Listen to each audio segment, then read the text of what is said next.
everyone, this is Arzu. I welcome you all in Arzu's Academy of Excellence.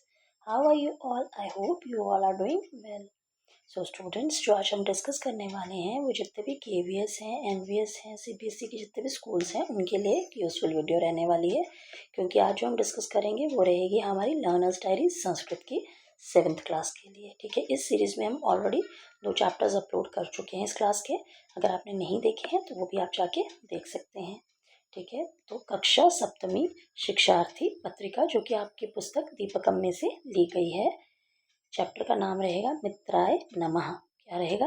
मित्राय नमः। तो तृतीय पाठ कक्षा सप्तमी मित्राय नमः, पुस्तक दीपकम में से पाठ 3। ठीक है, वही पैटर्न चलेगा यहाँ भी। तो पहले आप हेडिंग डाल के लिखेंगे अस्मात् पाठात् मया किम अधिगतम, what I have learned in this chapter. इस अध्याय से मैंने सच्चे मित्र के गुणों और मित्रता के महत्व को समझा। मैंने जाना कि एक अच्छा मित्र सदैव सुख दुख में साथ देता है।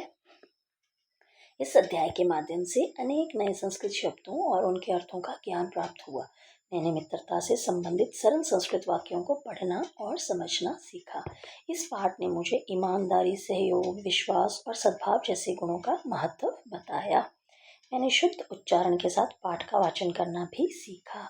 नियमित अभ्यास से मेरी संस्कृत भाषा की समझ और आत्मविश्वास में वृद्धि हुई। अब मैं मित्रता के महत्व को समझते हुए संस्कृत में सरल वाक्य बोल और लिख सकता हूँ या सकती हूँ। गर्ल्स लिख सकती हूँ, बॉयज़ लिख सकता हूँ। ठीक है, दोनों नहीं लिखने हैं। और जो आपके आधे वाले लेटर्स हैं उनको आपने एज इट इज लिखना है, जैसे आपके टीचर्स ने आपको सिखाया है या आप पहले से सीख के आए हैं, पढ़ते हुए आए हैं।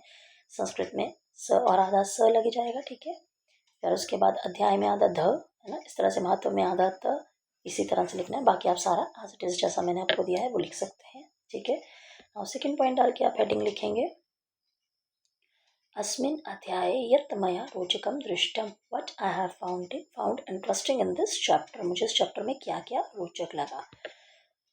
तो मुझे इस अध्याय में सच्ची मित्रता का सुंदर वर्णन सबसे अधिक रोचक लगा। मित्रों के बीच प्रेम, सहयोग और विश्वास का संदेश मुझे बहुत अच्छा लगा। दिन संस्कृत में नए शब्दों को सीखना और उनका अर्थ समझना आनंददायक अनुभव रहा। शिक्षकों द्वारा पाठ का भावार्थ समझाना बहुत प्रेरणादायक लगा। कक्षा में अपने मित्रों के साथ इस पाठ का वाचन करना अच्छा लगा।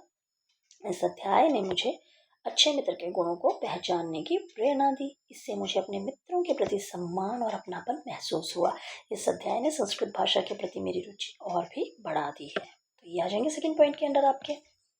थर्ड पॉइंट डाल के हेडिंग डाल के आप लिखेंगे अस्मिन् पाठे मया यत् कठिनं प्राप्तम, what I have found challenging in this chapter. इस चैप्टर में मुझे क्या क्या कठिनाइयों का अनुभव करना पड़ा। इस अध्याय के कुछ संस्कृत शब्दों का सही उच्चारण करना मेरे लिए थोड़ा कठिन रहा। कुछ नए शब्दों के अर्थ समझने में समय लगा।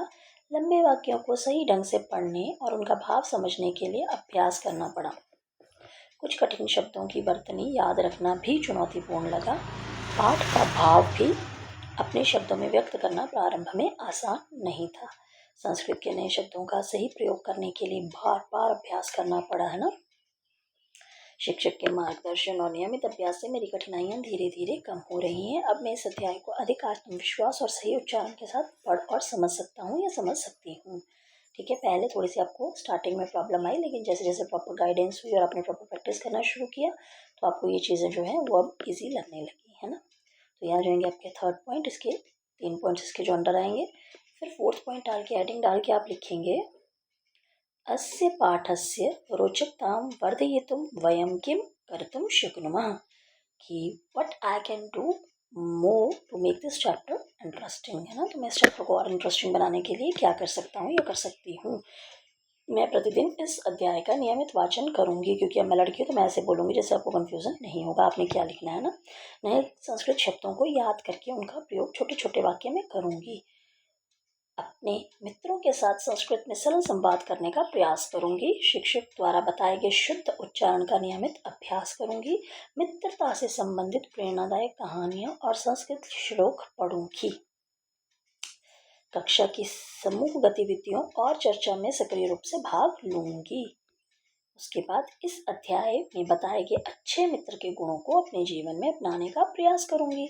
नियमित अभ्यास से मैं संस्कृत भाषा के साथ साथ मित्रता, सहयोग और सद्भाव जैसे श्रेष्ठ मूल्यों को भी अपने जीवन में विकसित कर सकूंगी। ठीक है, तो ये सारे पॉइंट्स आ गए इसके अंदर। तो यहाँ पे आपकी इस लेसन की लर्नर खत्म होती है। Thanks for watching. मिलते हैं अगले वीडियो में। Till then bye bye, take care, धन्यवाद।